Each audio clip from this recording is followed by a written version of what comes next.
Good morning students. बीडीएमएल शिक्षण संस्थान की ज्योग्राफी ऑनलाइन क्लास में सभी विद्यार्थियों का स्वागत। बच्चों, आज से जो पूर्व की कक्षा थी उसमें हम पढ़ रहे थे मानसून में अल नीनो। अब पढ़ेंगे ला नीनो।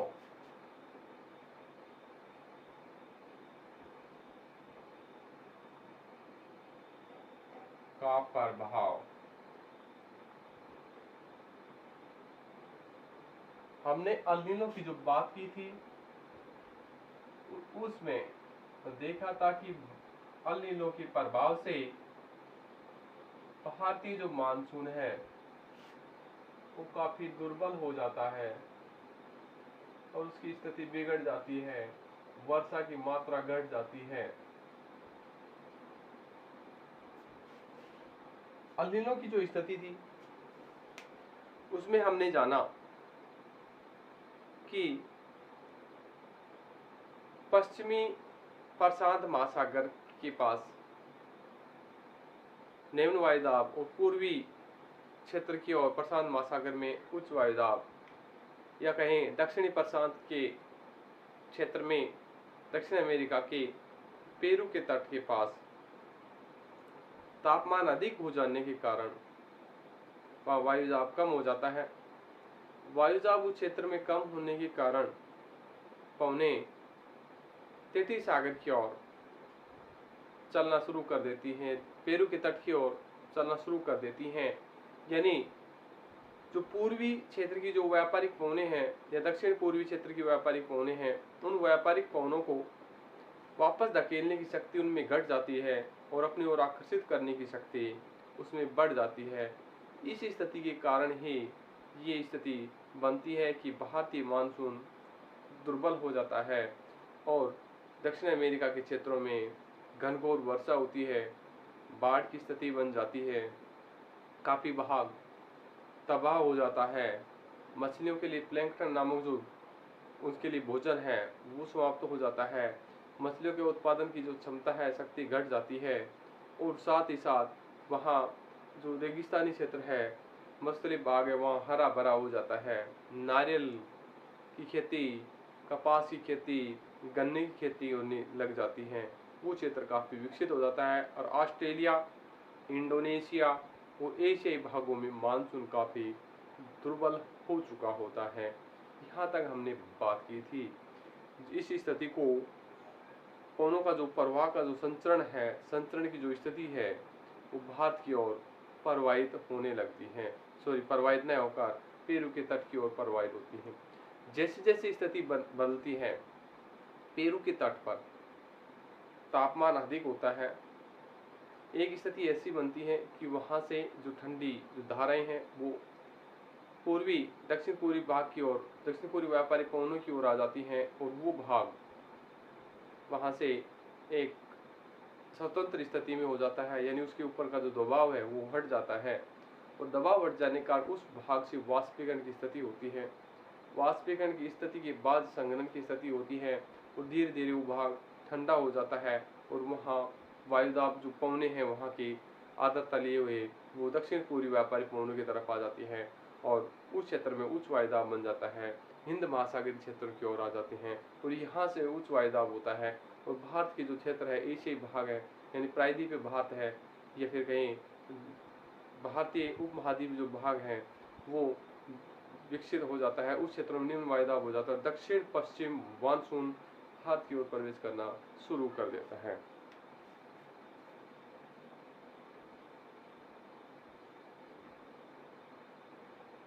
ला नीनो। इस प्रभाव को दक्षिण दोलन, दक्षिण दोलन के नाम से जानते हैं।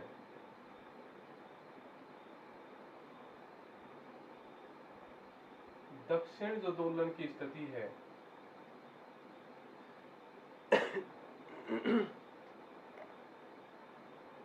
स्थिति तब बनती है पूर्वी प्रशांत महासागरीय क्षेत्रों में तापमान सामान्य से अधिक ठंडा हो जाने के कारण ला नीनो उत्पन्न होता है। यानी पूर्वी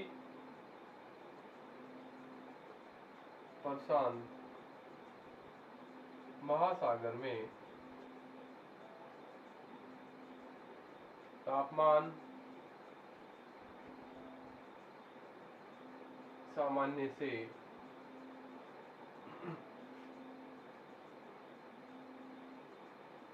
अधिक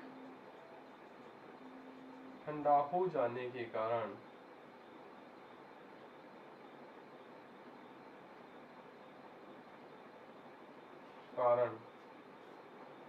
यहाँ उच्च वायुदाब बन जाता है।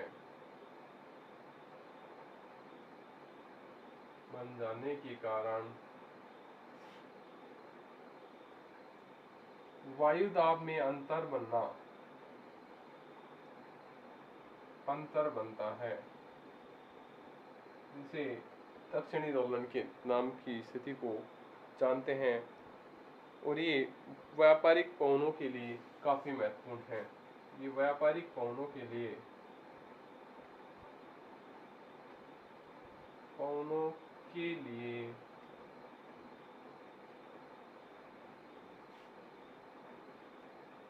काफी महत्वपूर्ण है।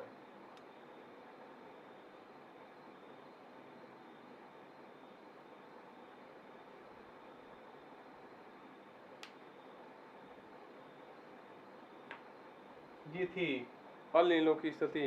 अब है जो ला नीनो की स्थिति। अब है ला नीनो की प्रक्रिया।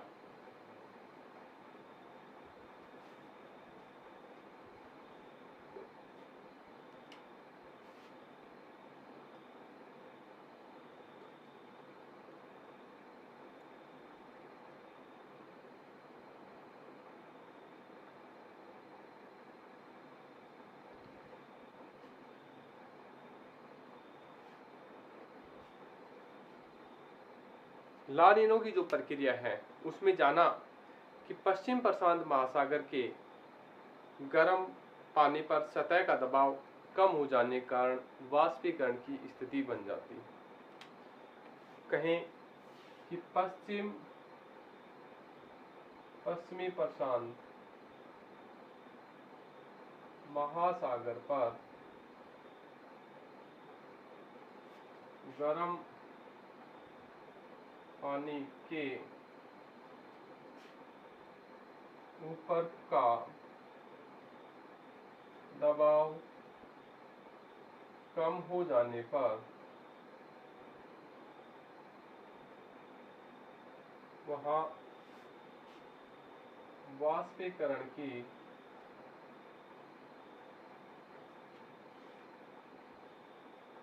स्थिति बन जाती है।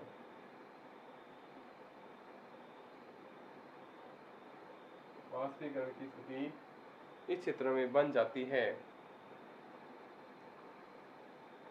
और ऊपर उठकर यह भाग का वायुदाब कम हो जाता है और यहाँ ठंडी वायु का प्रवाह घट जाता है।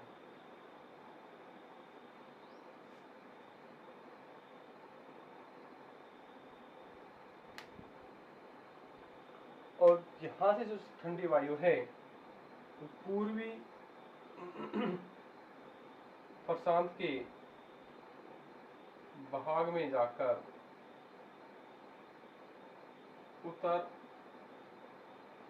जाती है और वहाँ का वायुदाब उच्च बना देती है।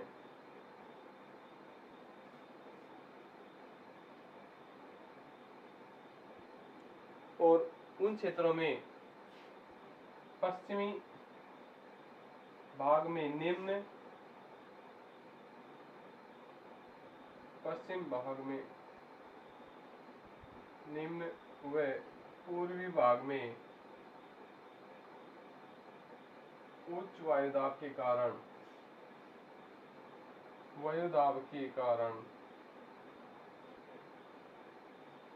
दाब प्रवणता की स्थिति बन जाती है और वहां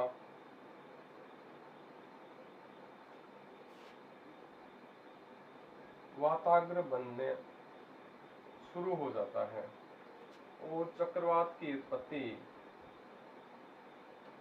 होती है। इति उच्च क्षेत्रों में वायुदाब कम और अधिक होने का प्रभाव के कारण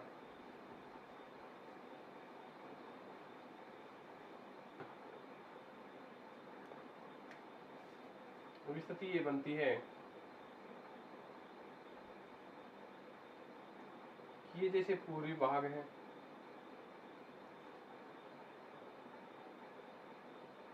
ये पश्चिमी भाग है, या कहें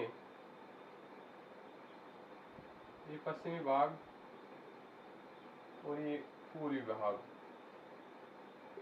ठीक है। इनमें स्थिति ये बनती है कि इस भाग में वाताग्र बनता है, वाताग्र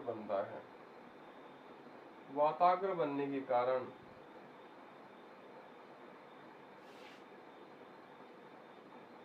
इस भाग में वाताग्र बनता है, वाताग्र बनने के कारण इस भाग की ओर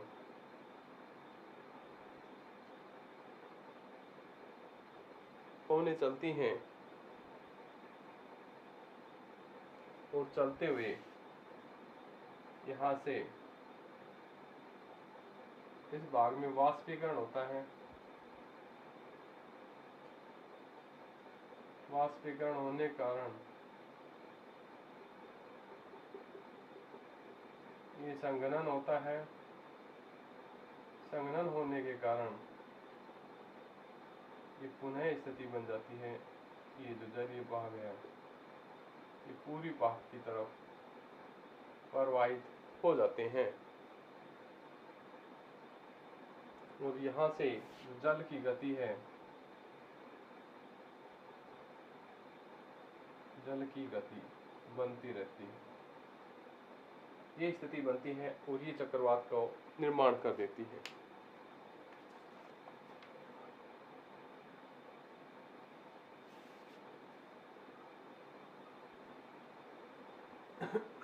लालिनों का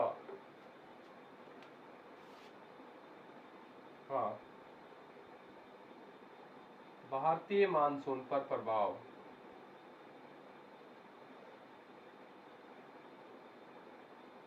क्या होता है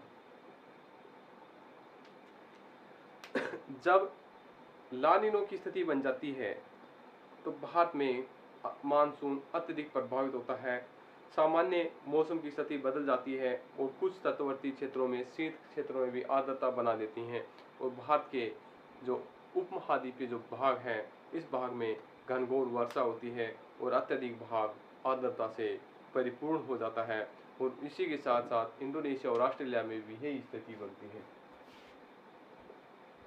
लानिनो के प्रभाव के कारण लानिनो के प्रभाव के कारण भारतीय मानसून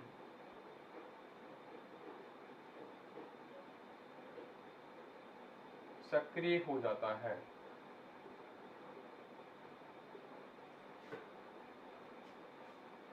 क्योंकि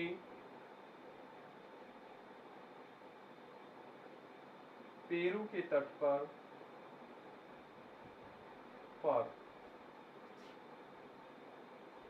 तापमान में कमी आती है और वायुदाब बढ़ जाने के कारण उस भाग में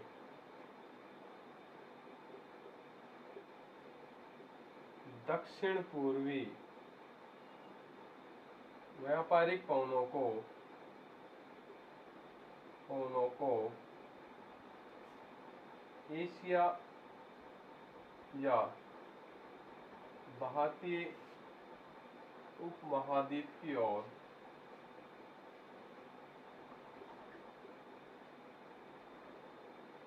धकेलने की शक्ति बढ़ जाती है और भारतीय मानसून सक्रिय होता है और साथ ही साथ इंडोनेशिया और ऑस्ट्रेलिया में भी मानसून भारी वर्षा करता है। ये है ला नीनो का भारतीय क्षेत्र पर प्रभाव।